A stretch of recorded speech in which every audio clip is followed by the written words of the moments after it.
നമസ്കാരം. കുന്നംകുളത്തെ VS സുജിത്ത് എന്ന യുവാവിനെ പോലീസ് സ്റ്റേഷനിൽ കൊണ്ടുപോയി അതിക്രൂരമായി മർദ്ദിച്ച സംഭവം കക്ഷി രാഷ്ട്രീയ ഭേദമന്യേ വലിയ ചർച്ചാ വിഷയമായിരിക്കുകയാണല്ലോ.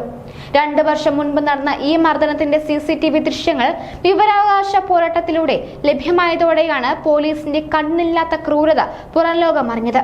യാതൊരു വിധത്തിലുള്ള പരാതിയോ ആരോപണമോ ഇല്ലാതെയാണ് സുജിത്തിനെ പിടിച്ചുകൊണ്ടുപോയി മർദ്ദിച്ചത്. ഭീകരമായി മർദ്ദനമേറ്റതിന്റെ പരിക്കിൽ നിന്ന് ഈ യുവാവ് ഇപ്പോഴും മോചിതനായിട്ടില്ല. ആരോപണ വിധേയരായ പോലീസുകാരെ രക്ഷിക്കുന്നതിനായി മർദ്ദനത്തിന്റെ ദൃശ്യങ്ങൾ പുറത്തു പോകാതിരിക്കാൻ പോലീസ് പരമാവധി ശ്രമിച്ചെങ്കിലും വിജയിച്ചില്ല.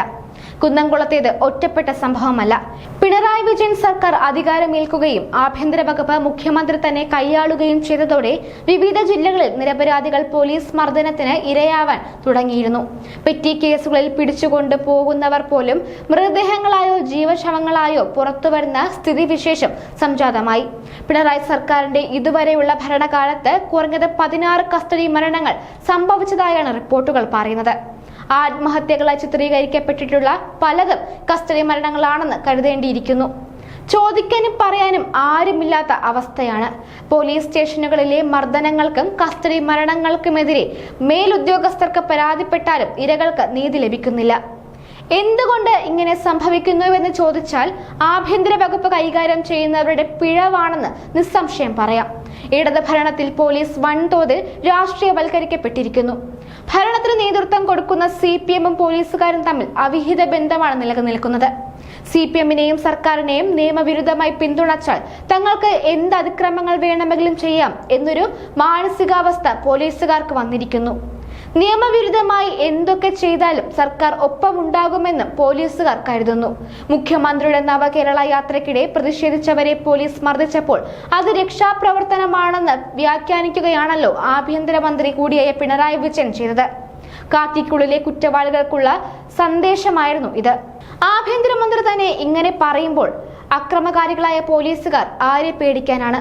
CCTV ദൃശ്യങ്ങൾ ലഭ്യമായത് കൊണ്ട് മാത്രമാണ് കുന്നംകുളത്തെ പോലീസ് മർദ്ദനം പുറത്തായത്. CCTV ഇല്ലാത്തതും കേടായതും കേടാക്കിയതുമായ സ്റ്റേഷനുകൾ നിരവധിയുണ്ട്. ഔദ്യോഗിക വസതിയായ ക്ലിഫ് ഹൗസിലെ CCTV ദൃശ്യങ്ങൾ ഇടിമിന്നലേറ്റ് നശിച്ചുവെന്ന് പറഞ്ഞ മുഖ്യമന്ത്രി തന്നെയാണ് ഇക്കാര്യത്തിലും പോലീസുകാർക്ക് മാതൃക. രാജ്യത്തെ എല്ലാ പോലീസ് സ്റ്റേഷനുകളിലും CCTV സ്ഥാപിക്കണമെന്ന് സുപ്രീം കോടതി വിധിയുണ്ട്. പക്ഷേ അതൊന്നും പാലിക്കേണ്ട ബാധ്യത തങ്ങൾക്കില്ലെന്നാണ് ഇടത് മുന്നണി സർക്കാരും പോലീസും കരുതുന്നത്. പല കാരണങ്ങളാൽ പോലീസ് സ്റ്റേഷനിൽ പിടിച്ചുകൊണ്ടുവരുന്നവരുടെ മേൽ ചെന്നായ്ക്കളെ പോലെ ചാടി വീഴാൻ പോലീസുകാർക്ക് ധൈര്യം നൽകുന്നത് ഈ ദൃശ്യങ്ങൾ പുറത്തു പോകില്ലെന്ന ഉറപ്പാണ്. കൊലപാതകം ഉൾപ്പെടെ എന്ത് കുറ്റകൃത്യങ്ങൾ ചെയ്താലും തങ്ങൾ ശിക്ഷിക്കപ്പെടില്ലെന്ന് പോലീസുകാർക്ക് നന്നായി അറിയാം. എറണാകുളം ജില്ലയിലെ വാഴാപ്പുഴയിൽ ശ്രീജിത്ത് എന്ന യുവാവ് പോലീസ് മർദ്ദനമേറ്റ് മരിച്ചല്ലോ. ഇതിന് ഉത്തരവാദിയായ പോലീസ് ഉദ്യോഗസ്ഥന് പിന്നീട് സ്ഥാനക്കയറ്റം ലഭിക്കുകയാണ് ഉണ്ടായത്.